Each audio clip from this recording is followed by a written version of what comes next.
আপনারা যারা ইট্যাবসের সাহায্যে বিল্ডিং ডিজাইন পুরোপুরি ডিটেইলস সহকারে শিখতে চান তারা আমাদের 20 স্টোরি বিল্ডিং ডিজাইন মাস্টার কোর্সটি পারচেজ করতে পারেন। এই ভিডিওটি ডেসক্রিপশন বক্সে কোর্স আউটলাইন সংযুক্ত করা হয়েছে। ডেসক্রিপশন বক্স থেকে আপনি কোর্সটির ফুল সিলেবাস জেনে নিতে পারবেন। কোর্সটি তৈরি করা হয়েছে বিএনবিসি 2020 অনুযায়ী। একটি 20 তলা ভবনের পরিপূর্ণ মডেলিং, অ্যানালাইসিস, প্রয়োজনীয় সকল ডিজাইন চেক এবং ডিটেইলিং এতে দেখানো হয়েছে। কোর্স ডিউরেশন 13.50 ঘন্টা। কোর্স মূল্য 3000 টাকা মাত্র। সম্পূর্ণ ভিডিও কোর্সটি 23টি এক্সেল ফাইল সহ ক্রয় করতে যোগাযোগ করুন 0195438705 নম্বরে। কল এবং হোয়াটসঅ্যাপ দুইটাই অ্যাভেলেবেল। আর যারা দেশের বাইরে থেকে কোর্সটি পারচেস করতে চান তারা এই নম্বরটির আগে +88 যোগ করে কল বা হোয়াটসঅ্যাপ করতে পারেন। ধন্যবাদ। Hello friends, welcome back to composite. আজকে আমরা এইচডিপ রিটেইন এই সফটওয়্যারটা ব্যবহার করে ক্যান্টিলিভার রিটেইনিং ওয়ালের ডিজাইন প্রসিডিউর দেখব। এখানে আমি একটা নাম দিয়ে দিচ্ছি ক্যান্টিলিভার অ্যাড। এখন এখান থেকে আমি ক্যান্টিলিভার সিলেক্ট করলাম, ওপেনে ক্লিক করলাম। তো প্রথম ডিফারেন্সটা একটু খেয়াল করেন, গত পর্বে যখন আমরা বেসমেন্ট ওয়ালের জন্য রিটেইনিং ওয়াল ডিজাইন করেছিলাম সেই ক্ষেত্রে এখানে টপে একটা সাপোর্ট দেওয়া ছিল, রেড কালারের একটা অ্যারো দেওয়া ছিল যেটা দিয়ে ফিক্স সাপোর্ট বোঝানো হয়েছিল। ঠিক আছে, তো আপনারা যারা পর্বটা দেখেন নাই তারা ভিডিওর ডেসক্রিপশন বক্স থেকে দেখে আসতে পারেন, সেখানে আমি লিঙ্কটা দিয়ে দিব। তো কিন্তু এটার ক্ষেত্রে সেই ফিক্স সাপোর্ট বা সাপোর্টটা এখানে প্রোভাইড তারা করেনি। আচ্ছা, বাকি কিছু জিওমেট্রিটা প্রায় অলমোস্ট সেম বলা যায়।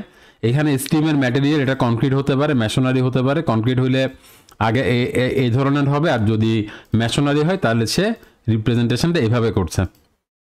আচ্ছা, আমরা কনক্রিটের জন্য করছি। স্টিমের হাইট অর্থাৎ এই হাইটটা কতটুকু এটা আমরা ধরছি 10 ফিট।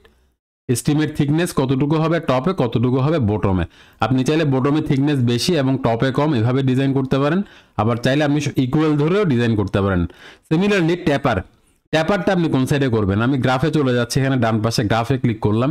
বর্তমানে ট্যাপার আছে হিল সাইডে, হ্যাঁ, অর্থাৎ যেখানে আপনি ব্যাকফিল করবেন সেখানে আপনার কি করা আছে, ট্যাপার করা আছে। আপনি যদি চান এটা টোয়ের পাশেও এই ট্যাপারটা করতে পারেন। ঠিক আছে, আমি এটা ট্যাপার করবো না, আসলে আমাদের ক্ষেত্রে ট্যাপার হবে না, আমরা এটাকে ইকুয়াল করে দিব। আমি এটা 10 ইঞ্চি করছি, এটা আমি এখানে 10 ইঞ্চি করতেছি। ওকে, তাই এখান থেকে এই অপশনটাই চলে গেল যে ট্যাপার কোন পাশে আমরা করছি, এই অপশনটাই চলে গেল। আচ্ছা ফাইন, তাহলে জিওমেট্রির আন্ডারে স্টেমের ডাটাটা আমরা প্রোভাইড করলাম। এখন ফুডিংয়ে যাচ্ছি। তো ওয়াল ইজ সাপোর্টেড অন পাইলস, এটা পাইল দিয়ে যদি আপনি করতে চান করতে পারেন। আপনি যদি ডিজাইনে পাস করাইতে না পারেন ফাইনালি আপনি পাইলের আন্ডারে যেতে পারেন। তো পাইল যদি দিতে হয় সেই ক্ষেত্রে ফুডিংয়ের থিকনেস তো দিতে হবে, টোয়েল লেন্থ, হিলের লেন্থ দিতে হবে, সাথে পাইলের এই সমস্ত ডাটা আপনাকে প্রোভাইড করতে হবে। তো আমি সেদিকে যাচ্ছি না, আমরা ইনিশিয়ালি ট্রাই করব এটাকে কি আপনি ইনিশিয়ালি এটাকে ট্রাই করব হচ্ছে মানে কোনো পাইল ছাড়াই যাতে ডিজাইনটা পাস করাইতে পারি সেটা আমরা ট্রাই করব। ঠিক আছে, আচ্ছা। তো ফুডিংয়ের থিকনেস ইনিশিয়ালি আমি এখানে 18 ইঞ্চি দিচ্ছি। টোয়ের লেন্থ এদিকে কতটুকু পর্যন্ত আপনি কাস্টিং করবেন এটা 4 ফিট রাখলাম, এটা 5 ফিট যেমনটা আছে তেমনটা রাখলাম। কি ডেপথ, এখানে আমরা কিটা প্রোভাইড করব। গত পর্বে আমরা এখানে কোনো কি দিয়ে নেই যেহেতু রিটেনিং ওয়ালটা ম্যাটের ভিতরে ঢুকে গিয়েছিল, বাট এই ক্ষেত্রে আমরা একটা কি প্রোভাইড করলে এটা বেটার হবে আপনার কিসের জন্য, স্ট্রাকচারটার জন্য। তো কি এর ডেপথ আমি এখানে এই যে কেডি, খেয়াল করেন এখানে কেডি দেওয়া আছে, এটা আমি এখানে দিয়ে দিচ্ছি 12 ইঞ্চি। এখন যখন এন্টার করবো এখানে সে কেডিটা দেখাবে, এখন দেখাচ্ছে না, বাট গ্রাফের ক্ষেত্রে যখন এন্টার করব এই যে কেডি সে এখানে এখন কিটা দেখাচ্ছে।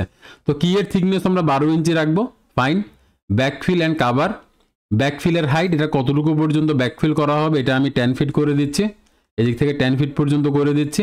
অ্যাঙ্গেল, এটা একটা অ্যাঙ্গেল ধরে রাখা ভালো, কারণ সয়েলটা যদি আপনার অ্যাঙ্গেল না করলে আপনার ডিজাইনে আগে পাস করবে, যদি এটা 0 করে দেন ডিজাইনটা আগে পাস করবে। হ্যাঁ, আর দেখেন বর্তমানে দেখেন এখানে স্লাইডিং ফ্যাক্টর 2.30, আর যদি আমি এখানে একটা অ্যাঙ্গেল দিই স্লাইডিং ফ্যাক্টরটা কিন্তু কমে গেছে। তো সেজন্য একটা ফ্যাক্টর অফ সেফটি হিসেবে আমি একটা অ্যাঙ্গেল ধরে রাখতেছি, মিনিমাম 10 ডিগ্রি যেটা ওরা দিয়েছে সেটা আমি ধরে রাখলাম। আচ্ছা, সয়েলের কাভার অ্যাট টোয়ের দিকে সয়েলের কাভার কতটুকু, তো এটা যেহেতু এখানে আমরা কোনো ম্যাট নাই সেহেতু আমরা চাইবো যে মিনিমাম 2 ফিট পর্যন্ত টোয়ের উপরে মাটি ভরার করতে, তাহলে সেটা স্লাইডিং এর অ্যাগেস্টে হ্যাঁ আমাদেরকে একটা ভালো রেজিস্ট্যান্স দিবে। ওকে, আচ্ছা, তাহলে এখানে 2 ফিট আছে, 2 ফিট করলাম। এটা তাহলে 3 ফিটও করতে পারেন, 3 ফিট করলে আরও বেটার রেজাল্ট পাবেন এখানে। ঠিক আছে, তো আপাতত আমরা 2 ফিট করে রাখি, যদি সম্ভব হয় 3 ফিট 4 ফিট, আপনি যতটুকু 4 ফিট বেশি হয়ে গেলে তো আবার সমস্যা, এখানে আপনার এখানে এই পাশে যে পারপাসটা সার্ভ করতে হবে সেটার জন্য, বাট মিনিমাম 2 ফিট আমরা এখানে দিয়ে রাখলাম। আচ্ছা, লোডসের আন্ডারে যাই, এখানে এই ভ্যালুগুলো যেমনটা আছে তেমনটা রাখলাম, এটা নিয়ে আর কোনো হাত দিলাম না। সারচার্জ লোড গত পর্বে যেরকম 200 পিএসএফ ধরেছিলাম, এখানেও ঠিক সিমিলার লাইভ লোড হিসেবে আমি এখানে 200 পিএসএফ ধরে রাখি, 200 পিএসএফ। স্ট্রিপ ফোর্স এখানে আমরা দিব না, স্ট্রিপ ফোর্স এটা 0 করে দিচ্ছি, এটা 0 করে দিচ্ছি, এটা 0 করে দিচ্ছি, রাইট। এখন আসেন কনসেন্ট্রেটেড লোড, এটা আমি দিচ্ছি না, কারণ এই যে রিটেনিং ওয়াল এটার উপরে আমরা কোনো ব্রিক ওয়াল বা এই জাতীয় কোনো ডেড লোডের যেহেতু সাপোর্ট থাকবে না, এটা যেহেতু ফ্রি থাকবে, এটার উপর আমরা কোনো লোড দিচ্ছি না। লোড দিলে এখানে স্টেবিলিটির জন্য আরও বেটার হইতো, ঠিক আছে, স্টেবিলিটির জন্য এটা বেটার হইতো, বাট আমরা এখন দিচ্ছি না, 0 করে দিলাম, এটাকে 0 করে দিলাম। উইন্ড এখানে কনসিডারেশনে আনতে পারি, আপনি চাইলে এটি ইডেপস থেকে নিয়ে আসতে পারেন ডাটাটা। ফর এক্সাম্পল আমি এখানে 10 পিএসএফ ধরে দিচ্ছি, যদি কোনো উইন্ডের ডাটা আপনি দিতে চান দিতে পারেন। সিজমিক আমি এখানে ইউনিফর্ম, এটা আমি এখানে 30 পিএসএফ ধরে দিচ্ছি। এগুলো আপনি ইটেপস থেকে মডেল করে ইটেপস আপনি উইন্ড লোড আর্থওয়ার্ক লোড অ্যাসাইন করে স্ট্রাকচারের উপরে দেন আপনি এই ডাটাগুলো নিয়ে আসতে পারেন। গত পর্বে কিন্তু আমি বেসমেন্ট রিটেনিং ওয়ালের জন্য যে পর্বটা করেছি সেখানে ডিটেল দেখিয়েছি, সেই সিমিলার প্রসিডিউর আপনি করতে পারেন। উইন্ডের জন্য দেখাই নাই, বাট আমি যেভাবে আর্থওয়ার্কের জন্য ডাটা বের করেছি আমি উইন্ডের জন্য সেভাবে সিমিলার ওয়েতে ডাটা বের করে নিয়ে আসতে পারেন, ঠিক আছে। উইন্ডের হাইট এটা উপর থেকে কত ফিটে, নিচের দিক থেকে 5 ফিট আপনি বাদ দেন, বাট উপরের 5 ফিটে উইন্ডের একটা ইফেক্ট আসতে পারে, সেটা আমি মিনিমাম একটা কিছু ধরে রাখলাম, ঠিক আছে। আচ্ছা, এটা ধরেন আমি 20 পিএসএফ দিলাম, কথার কথা 20 পিএসএফ দিলাম, ওকে। আচ্ছা, এটা তেমন একটা ইফেক্ট ফেলবে না, আর্থওয়ার্ক দিলাম, ফ্যান্টাস্টিক।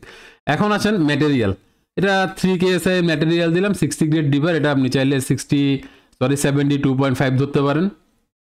ফুটিং এটাও আমি 3 KSI করে দিলাম, ওকে। ডেন্সিটি ঠিক আছে। বেয়ারিং সয়েল এটা গ্রস বেয়ারিং প্রেসার এটা প্রায় 200 কিলো নিউটন পার মিটার স্কোয়ারের মধ্যে, এটা যেমনটা আছে তেমনটা রাখলাম। অ্যাঙ্গেল অফ ফ্রিকশন ফাইন, এটাও ফাইন। আসেন ডেপথ টু নেগলেক্ট প্যাসিভ, গত পর্বে আমি জিনিসটা একদম ডিটেলস আলোচনা করেছিলাম, সেখানে আমি বলেছি ডেপথ টু নেগলেক্ট প্যাসিভ আমি এটা কত দিব, এটা আমি জিওমেট্রিতে যাই। ফুটিং এর আন্ডারে যেটা 18 ইঞ্চি আছে, আমার এখানে 12 ইঞ্চি সাথে কি আছে, তাহলে এই 18 ইঞ্চি এবং 12 ইঞ্চি এই দুইটা মিলে ডান পাশ থেকে একটা, আমি একটু জাস্ট বোঝানোর চেষ্টা করি, এদিক থেকে যদি আপনার অ্যাক্টিভ প্রেসার কাজ করে, এদিক থেকে প্যাসিভ প্রেসার কাজ করবে। তো গত পর্বে আমি এখানে যেহেতু কোনো ব্যাকফিল ধরি নাই টোয়ের দিকে, প্লাস এটা ম্যাটের ভিতরে ঢুকেছিল, সেজন্য আমি এখানে কোনো কি করি নাই, আপনার প্যাসিভ প্রেসার আমি কনসিডার করি নাই, ঠিক আছে, গত পর্বে। কিন্তু আজকের পর্বে যেহেতু এটা হচ্ছে ক্যান্টিলিভার রিটেনিং ওয়াল এবং এখানে একটা এখানে আমরা টো বরাবর যেহেতু আমি সয়েল ফিল আপ করতেছি, তারপর এখানে আপনার কি প্রোভাইড করতেছি, একটা প্যাসিভ প্রেসার আমরা ধরবো। সেই প্যাসিভ প্রেসারটা কতটুকু, 18 ইঞ্চি যোগ 12 ইঞ্চি, 18 ইঞ্চি যোগ 12 ইঞ্চি করলে কত আসে, 18 যোগ 12 30 ইঞ্চি। তাহলে আমি এখানে এখন আমি ম্যাটেরিয়ালসে যাই, এটা আমি কতটুকু দিব, 30 ইঞ্চি, ওকে, সরি 30 ইঞ্চি, এটা 4.5 ফিট হয়ে যাচ্ছে।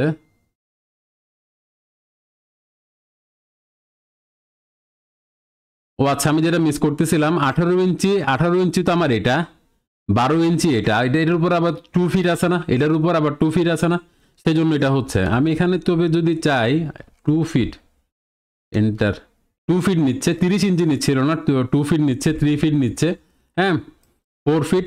এখন আপনি যদি মনে করেন, এই যে এখানে স্লাইডিং থেকে দেখায় বিষয়টা আরো ক্লিয়ার হবে, আমি যদি এখানে ডেপথ টু নেগলেক্ট প্যাসিভ, অর্থাৎ কতটুকু ডেপথ পর্যন্ত আপনি প্যাসিভ প্রেসারটাকে নেগলেক্ট করতে যাচ্ছেন, হ্যাঁ, এটা যদি আপনি একদম 4.5 ফিট করে দেন, তাহলে সে পুরোটাই নেগলেক্ট করতেছে প্যাসিভ প্রেসারটাকে। কিন্তু আমরা সেটা করব না, আমরা এটাকে 0 করে দিব, তার মানে আমরা এখান থেকে ফুল প্যাসিভ প্রেসারটাকে কনসিডার করতে যাচ্ছি, ওকে। আমরা চাইলে 1 ফিটের জন্য, উপরের 1 ফিটের জন্য সেটাকে কি করতে পারি, উপরের 1 ফিটের জন্য যদি নেগলেক্ট করতে চাই সেটাও করতে পারি, বাকিটা আমরা কি করতে পারি, কনসিডারেশন আনতে পারি। আর যদি মনে করেন যে না আমি পুরোটাই কনসিডারেশন আনবো, সেহেতু আপনি এখানে 0 দিবেন। আপনি যতটুকু নেগলেক্ট করতে চান ঠিক তত ফিট এখানে দিবেন, সেটা উপর থেকে সেই লোডটুকু বা সেই রেজিস্ট্যান্স ফোর্সটাকে সে ইগনোর করবে, ঠিক আছে। আচ্ছা, আমি এখানে 0 রাখলাম। অ্যাট এ গ্ল্যান্সে দেখি বাকি জিনিসগুলো ঠিক আছে কিনা, এটা এখান থেকে আমার ইরেজ করতে হবে, আচ্ছা ফাইন। তাহলে আশা করি এই যে ডেপথ টু নেগলেক্ট প্যাসিভ এটা আশা করি বুঝাতে পেরেছি। এটা আপনি বোঝার জন্য এই যে গ্রাফে এসে আপনি স্লাইডিং এর আন্ডারে যদি যান তাহলে এই বিষয়টা ক্লিয়ারলি বুঝবেন। এটা হচ্ছে এই সবুজগুলো হচ্ছে সব অ্যাক্টিভ প্রেসার আর এটা হচ্ছে প্যাসিভ প্রেসার। এরপরে আসেন রেইনফোর্সমেন্ট। এটা ট্রান্সভার্স রেইনফোর্সমেন্ট আমি 3 নাম্বার দিলাম, এটা 5 ইঞ্চি দিলাম, এটা এখানে 4 নাম্বার বাদ দিই হয় কিনা দেখি, এটা 5 ইঞ্চি পর্যন্ত দিলাম, 4 নাম্বার বাদ দিলাম, এটা 5 ইঞ্চি দিলাম। ক্লিয়ার কাভার যেমন আছে তা। ব্যাকফিল সাইডে কাট অফ লেন্থ আমরা কোনো কাট অফ দিব না, এরকম অর্ধেক দিব না, আমরা পুরোপুরি দিব 10 ফিট পর্যন্ত। তো এইটার ডিটেলসে আপনি দেখতে পারবেন এই যে কনস্ট্রাকশনে আসলে এটার ডিটেলটা এখানে দেখা যাচ্ছে, ঠিক আছে। কাট অফ লেন্থ একদম 10 ফিট পর্যন্ত, ঠিক আছে, ফাইন। তো এরপরে ফুডিংয়ের জন্য দেখব, এখানে আমরা 5 নাম্বার বার দিচ্ছি, 5 ইঞ্চি সেন্টার টু সেন্টার।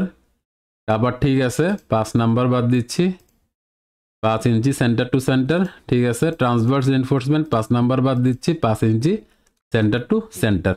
শেয়ার কি এর বিষয়টা এই যে শেয়ার কি, হ্যাঁ, যেটা আমরা প্রোভাইড করছিলাম এখানে বার সাইজ কি এর, অর্থাৎ এটা প্রথমে এই যে লম্বা হয়ে যেটা হুকের মতো হচ্ছে সেটা কতটুকু হচ্ছে আমরা সেটা দিচ্ছি, মনে করেন 4 নাম্বার বার 12 মিলি বাদ দিতে পারি, সেটা আমরা দিচ্ছি 6 ইঞ্চি পরপর। এই বারটা 6 ইঞ্চি পরপর বসবে। আর এখানে bar size horizontal bar at each face, অর্থাৎ প্রত্যেকটা ফেজ আপনি কয়টা করে হরাইজন্টাল বার দিতে যাচ্ছেন, ঠিক আছে। আমি এটা যেহেতু আমাদের এটা 12 ইঞ্চি, আমরা যদি 4টা করে দেই, 4টা বার যদি দেই 1 2 মোটামুটি 3 ইঞ্চি সেন্টার টু সেন্টার থাকবে। তো আমি এখানে 4টা দিলাম, ওকে। আচ্ছা, এবার দেখি অ্যাট এ গ্ল্যান্স এই রেজাল্টে গিয়ে আমাদের এখানে কি দেখাচ্ছে। স্টেবিলিটি চেক ওকে 1.51 পাওয়া যাচ্ছে। এখানে আপনার স্টিমের ক্ষেত্রে মোমেন্ট রেশিও একটু ঝামেলা হচ্ছে, এটা দেখতে হবে। আচ্ছা, এটা আমরা প্রথমে কয় ইঞ্চি ধরেছি, স্টিম 10 ইঞ্চি ধরেছি, রাইট। আচ্ছা, আমি তাইলে এটাকে এখন 10 ইঞ্চি দিয়ে যেহেতু ঝামেলা হচ্ছে 12 ইঞ্চি দিয়ে দেখি, এটা 12 ইঞ্চি দিয়ে দেখি, এই জায়গাটা সলভ হয়ে গেছে। এই জায়গাটা এখানে সলভ হয়ে গেছে। এখানে বাকি থাকলো হচ্ছে এটার জন্য আমি ফুডিংয়ে যাই, আমি এটা দেখি 6 ফিট করে দেখি হিলটা, এটাকে 4 ফিট করে দেখি, এই যে 4 ফিট। এখন 4 ফিট করলে আবার প্রবলেম হচ্ছে এখানে, এটাকে 4 ফিট করলে প্রবলেম হচ্ছে এই জায়গায়, যেটা ওটা 1.44 হয়ে যাচ্ছে, ঠিক আছে। আচ্ছা, তাহলে সেটার জন্য আমরা যেটা করতে পারি, ফুডিংয়ের থিকনেস আমরা 20 ইঞ্চি করে দেখি, এই যে 20 ইঞ্চি করলে মোটামুটি এটা 1.48 হয়ে গেছে। 21 ইঞ্চি করলে দেখি এটা 1.50, বাট এখনও বলতেছি ইনক্রিজ করতে, তাহলে আমরা 24 ইঞ্চি দিয়ে দেবো, সোজা হিসাব 24 ইঞ্চি দিয়ে দিলে একদম সুন্দরভাবে সবগুলা কি ক্রাইটেরিয়া সে ফুলফিল করতেছে। ডাইমেনশন ওকে বলতেছে, স্টেবিলিটি চেক ওকে বলতেছে, বেয়ারিং প্রেশার ওকে, শেয়ার ফোর্স ওকে, রেইনফোর্সমেন্ট সবগুলো ওকে। তো এখানে গ্রাফের আন্ডারে আপনি যাবতীয় ডিটেল দেখতে পারবেন, কনস্ট্রাকশন, ফুটিং, তারপর হচ্ছে স্টেম, বেয়ারিং।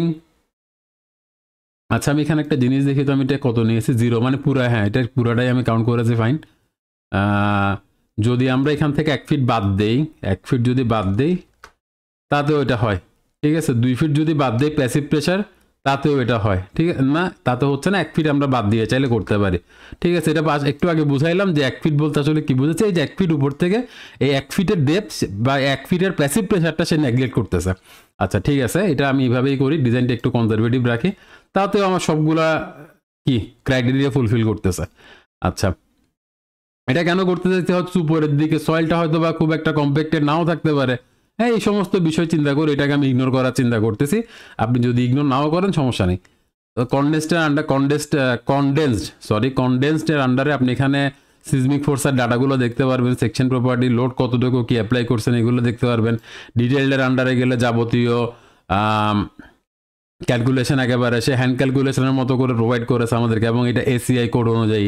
তো গ্রাফ থেকে আপনি বললাম তো ওভার টার্নিংয়ের বিষয়টা দেখতে পারবেন। একটু এখান থেকে দেখি, এই দেখেন ওভার টার্নিংটা গত পর্বে যখন আমরা করেছি এখানে ইনফিনিটি ছিল। কেন ইনফিনিটি ছিল? কারণ সাপোর্টটা উপরে ফিক্স সাপোর্ট ছিল, বাট এখানে একটা ভ্যালু চলে আসছে কিন্তু 2.36, এটা 1.50 থেকে বড় হইতে হবে। তো মোটামুটি ডিটেলে বিষয়গুলো ক্লিয়ার করার চেষ্টা করলাম। যদি টিউটোরিয়ালটা কোনোভাবে আপনার উপকার করে থাকে তাহলে একটা রিকোয়েস্ট যে চ্যানেলটা অবশ্যই সাবস্ক্রাইব করবেন, ভিডিওটা লাইক করবেন এবং চ্যানেলের লিঙ্ক বন্ধুদের সাথে বেশি বেশি শেয়ার করবেন। ভালো থাকবেন, ধন্যবাদ।